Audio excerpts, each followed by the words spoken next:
Hello' everyone, সকলোকে মোৰ YouTube channel Anjana Kalita ভ্লগলৈ স্বাগতম। আৰু বহুত দিন পিছত আজি লং ভ্লগ দিবলৈ গৈ আছোঁ।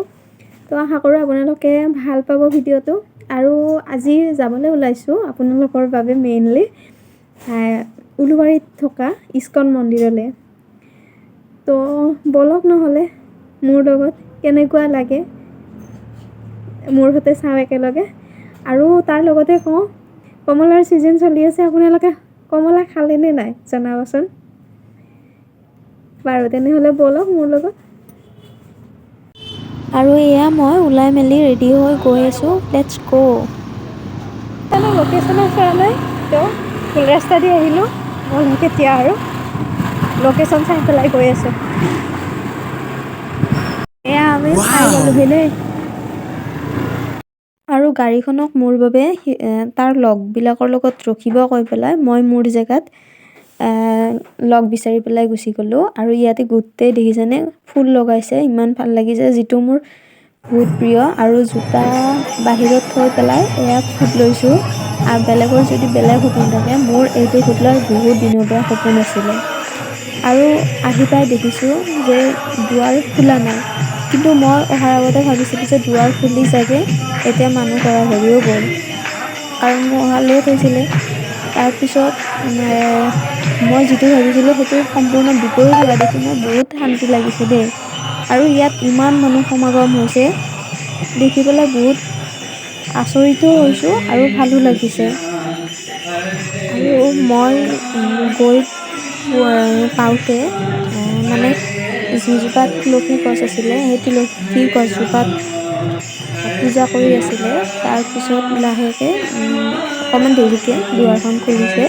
তাৰপিছত শ্ৰীকৃষ্ণ আৰু ৰাধাৰ ওচৰত যিজন পূজাৰী বুলিয়ে কৈছোঁ, যিজন পূজাৰী আছে, পূজাৰীজনে বন্দনা কৰিছে, কৰি পেলাই আমাৰ ৰাইজৰ ফালে আগবঢ়াইছে যাতে ভগৱানে সকলোকে ভালে ৰাখে, সকলোকে দয়া কৰে। আৰু ইয়াতে মই কওঁ যে মই আপোনালোকক কৈছিলোঁ যে আজি ইস্কন যাম আপোনালোকৰ বাবে। আচলতে ইস্কন কি? সকলোৰে মনত, যিসকলে জানে তেওঁলোকৰ কথা তেনেকৈ নকওঁ, যিসকলে নাজানে তেওঁলোকৰ মনত চাগে প্ৰশ্ন হৈছে যে ইস্কন কি।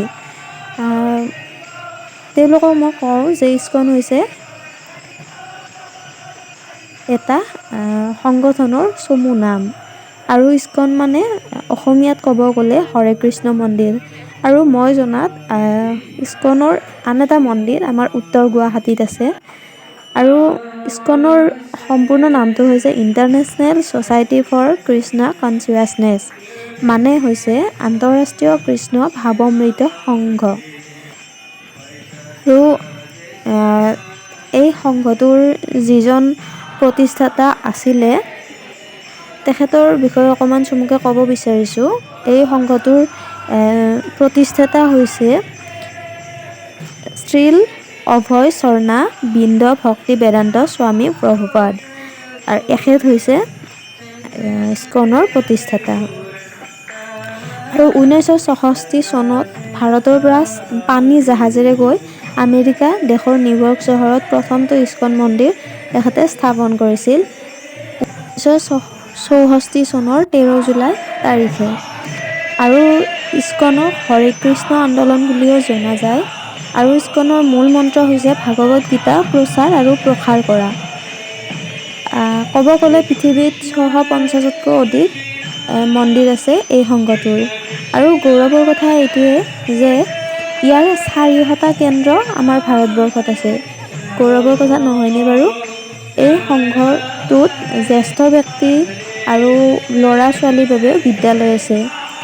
আৰু আমাৰ ভাৰতত বৃন্দাবন আৰু পশ্চিম বাংগালৰ মায়াপুৰত 2খন বিদ্যালয় আছে। আৰু আপোনালোকে যদি ক'ৰ্চ কৰিব বিচাৰে ইয়াৰে কৰিব পাৰিব, যিহেতুকে ইয়াৰ ফ্ৰী হয়।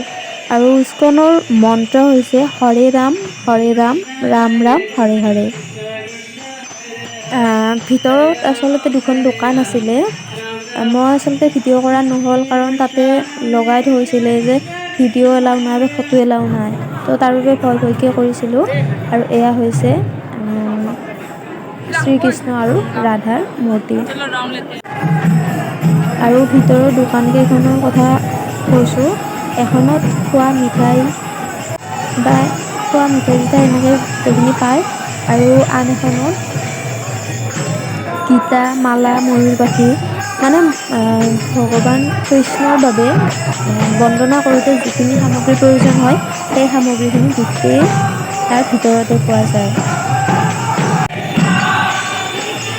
আৰু ইয়াতে দেখিবলৈ পোৱা গ'ল যে জ্যেষ্ঠ ব্যক্তিখিনি আছে, তাৰ লগে লগে কিন্তু আমাৰ নৱপ্ৰজন্মৰ যুৱক যুৱতীবিলাককো দেখিবলৈ পোৱা গৈছে ইয়াতে সম্পূৰ্ণকৈ ভাগ লোৱা দেখিবলৈ পোৱা গৈছে। আৰু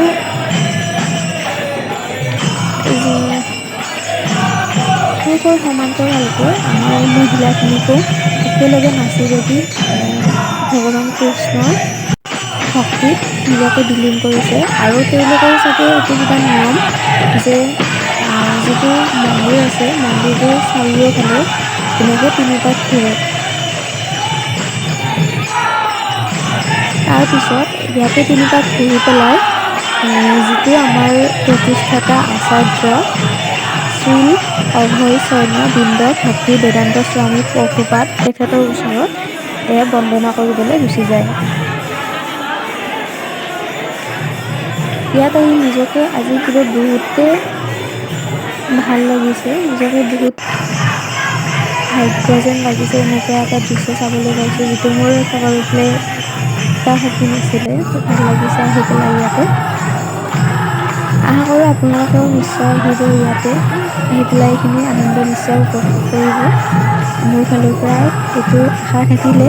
আৰু আমি ওলাই আহি পেলাই এয়া বাহিৰত দেখিলোঁ এখন বিপণী, তাতে ভগৱান কৃষ্ণৰ গুণ গৰিমাৰ কথা বাংলা আৰু অসমীয়াত কৈ আছিলে। আৰু তেখেতসকলে ক'লে যে ফ্ৰীকে এটা ক'ৰ্চ, ভগৱান কৃষ্ণৰ বিষয়ে গুণানুকীৰ্তন কৰা এটা ক'ৰ্চ ফ্ৰীকে কৰিব। তো আপোনালোকে যদি ল'ব বিচাৰে তেতিয়াহ'লে ল'ব পাৰিব, যদিহে ভগৱান কৃষ্ণৰ ভক্ত হয়।